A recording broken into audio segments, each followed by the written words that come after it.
Hop, mga guys, jijeng! Guys, ayun na po, tapos na po. Ito na po yung part 2 ng kusina vlog ko. Ayun, nalinis ko na po, ayun na po.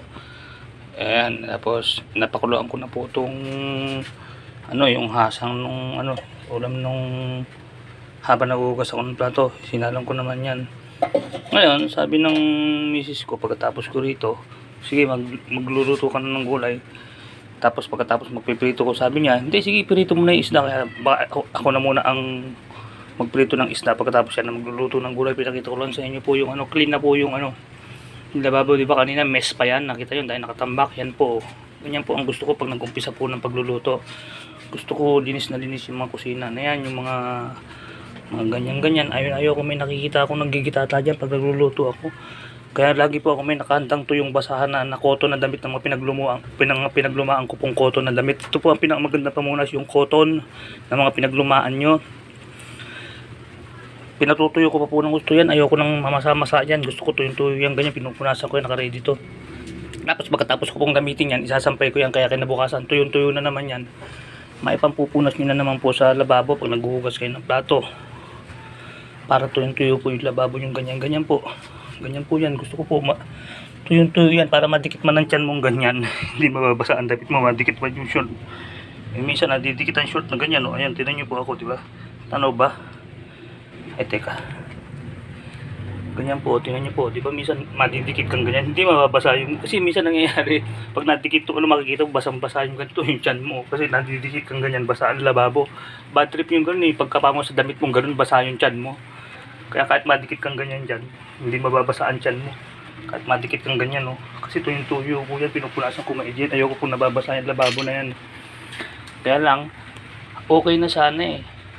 Planchado na eh. May isang nangyaring medyo nakakalungkot. Hindi naman sobrang nakakalungkot. Kanina po naghuhugas ako ng plato. Meron kasing tasang ibinigay dito. Itatapon na sana nung manugang ko yun, nung maglipat sila yung tasang, parang medyo may konting basag lang po sa labi, parang damage lang. Nakita nung asawa ko, sabi, hindi, wag mo itapon yan, pwede yan, pagpatungan ng kandila na lang. Yun nung makita ko kanina, hindi, kako, gagamitin ko na lang yan kasi gusto ko po mga guys sa kape ko, yung magtitip na ako sa tumbler ko. Tapos isasalin ko unti-unti para hindi nababasag ba, hindi nababasag, hindi lumalamig habang kinakape mo. Nananatili yung saktong init na hindi sobrang init pero warm sa labi mo pag ininom mo. Ang nangyari nung pag-angat kong ganun, may sabon kasi kamay ko, inangat kong ganun dito, may sabon na kamay ko, nabitiwan ko basag. Ayun po guys, tingnan nyo ayan na sinasabi ko, nabasag tuloy, perfect na sana eh. Pero yan nyo na talagang ganun, talagang merong mga mga guys, merong mga sinasabing there's everything has made to be broken. Meron talagang mga made to be broken. Hugot yun made to be broken. Kahit anong ingat mo talagang nababasag. Parang made to be broken, di ba? Yan po siya nabasag. Actually po meron tong konting litik na po sa labi. Kaya po itatapon na sana nung manugang ko nung nag-aayos sila ng gamit na maglilipat. Nga, gaya po nung nasabi ko, sabi ng misis ko sa kanya, hindi, huwag mo itapon, pwedeng pagtirikan ng kandila yan, pag brown out.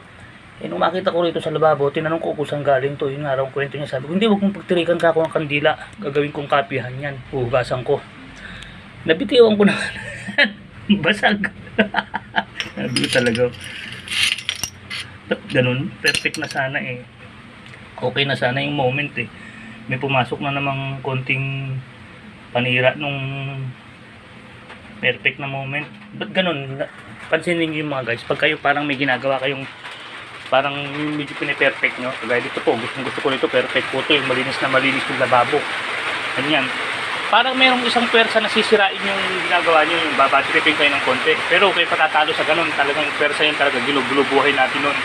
Patuloy nyo pa rin po yung kasayahan at kapayapaan sa puso nyo, tuloy nyo lang ang ginagawa nyo. Talagang ganun, may ganun pa kayong parang okay na yung planchado na lahat, biglang may papasok na eksena na paguguluhin ng eksena. Talaga kung totoong nangyayari yun, na-experience ko po yun, kagaya kanina perfect na eh, sabi ko okay. Sabi ko mag-umpisa na ako maghugas eh, nakaplano na eh, biglaan na bitiwan, basag.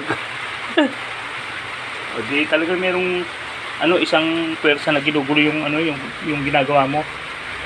Hindi guys, makaka-relate kayo. Pansinin nyo pag may ginagawa kayong ano, yung may mga bagay na parang piniperfect nyo.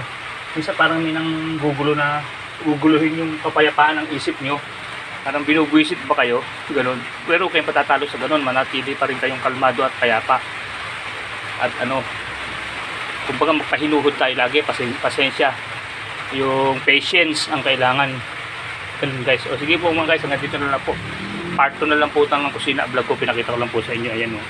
Tapos na po, wala na pong mess. Magpiprito na po ako. Sabi ng misis ko, itiruloy ko na itong ipiniprito kung tinabal eh. Mamaya na lang sa magluluto nitong gulay, ituloy ko na. O sige po mga guys, hanggang dito na lang. Magpapalam na po ako ng totoo.